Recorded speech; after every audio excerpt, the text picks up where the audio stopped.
सिर्फ एक ही रास्ता है कि वो सिद्ध के दिल से माफी मांगे। एसपीआर साहब, मेरी जरा गौर से बात सुनना। आप जब पैदा भी नहीं ना हुए थे,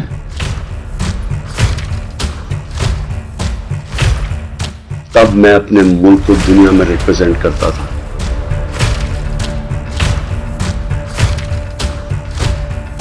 तुम हो कौन?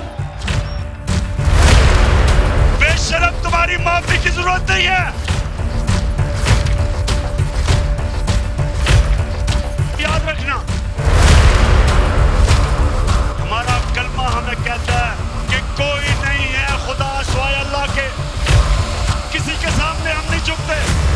तुम हो कौन? तुम हो कौन? क्या हमें धमकियां दे रहे हो? पाकिस्तानियों, 23 साल पहले मैंने एक चीज कही थी कि ना आज तक मैं कभी किसी के सामने झुका हूं,